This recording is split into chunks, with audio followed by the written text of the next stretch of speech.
તો વાત કરીએ મહીસાગરની તો વહીવટી તંત્રનું કામ જાતે કરતા નજરે પડ્યા મંત્રી કે જ્યાં વરસાદમાં વૃક્ષો હટાવવા મંત્રી કુબેર ડિંડોર કુહાડી લીધી હાથમાં કે જ્યાં શિક્ષણ મંત્રી દ્વારા પોતાના મત વિસ્તારમાં કરી કામગીરી ત્યારે જાતે કામગીરી કરતા તંત્રની પોલ ખુલી છે જ્યાં વીજળી અને રસ્તા ખુલ્લા કરવા મંત્રી ખુદ મેદાનમાં ઉતર્યા હતા। ટીવી સ્ક્રીનના દ્રશ્યો તમે જોઈ રહ્યા છો જ્યાં કેન્દ્રીય શિક્ષણ મંત્રી કુબેર ડિંડોર ખુદ હાથમાં કુહાડી લઈ અને રસ્તા પર જે વૃક્ષ ધરાશયી થયું છે તેને વૃક્ષનું કાપતા સ્પષ્ટ જોઈ શકાય છે। ત્યારે કઈ ના કઈ કહી શકાય કે તંત્રની ક્યાંક પોલ ઉકળી છે। આખરે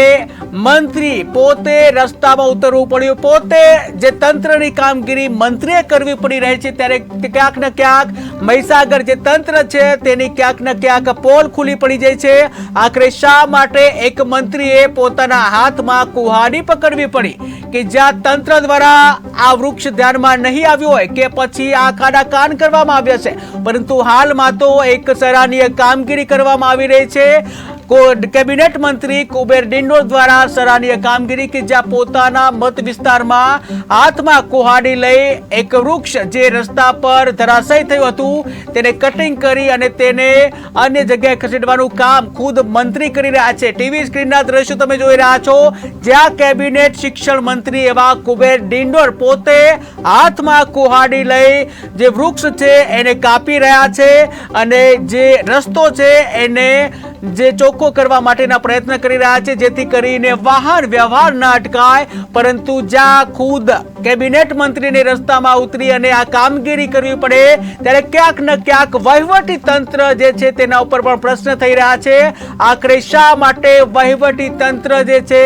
એના દ્વારા આ વૃક્ષ હટાવવામાં નથી આવ્યું, ત્યારે ક્યાંક ને ક્યાંક કુબેર ડિંડોર જે કેબિનેટ મંત્રી છે તેમના દ્વારા સરાહનીય કામગીરી કરવામાં આવી, જાતે જ કુહાડી લઈ અને તંત્રનું કામ કરતા નજરે પડ્યા।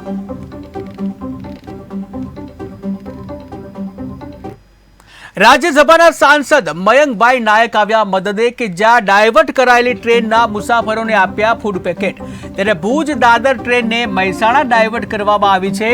જ્યાં મુંબઈથી નીકળી હોવા છતાં મુસાફરો હજુ મુકામે નથી પહોંચ્યા। ત્યારે ભારે વરસાદના કારણે ટ્રેન જે છે તેને મહેસાણા રોકવામાં આવી હતી અને આ સાથે જ જે રાજ્યસભાના સાંસદ છે તેઓ મુસાફરોની મદદે આવ્યા હતા,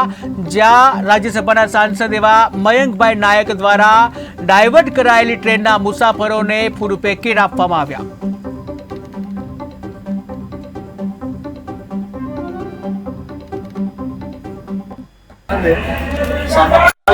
રસ્તો આ ટ્રેન અહીંયા ડાયવર્ટ થઈ દાદરથી કચ્છમાં, તો મને હમણાં કલાક પહેલા રેલવેમાંથી ધરતી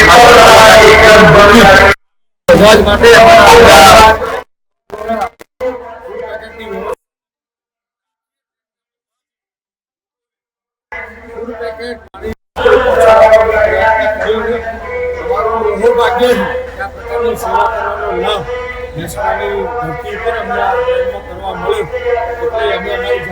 અમારી જાતે ભારે વરસાદ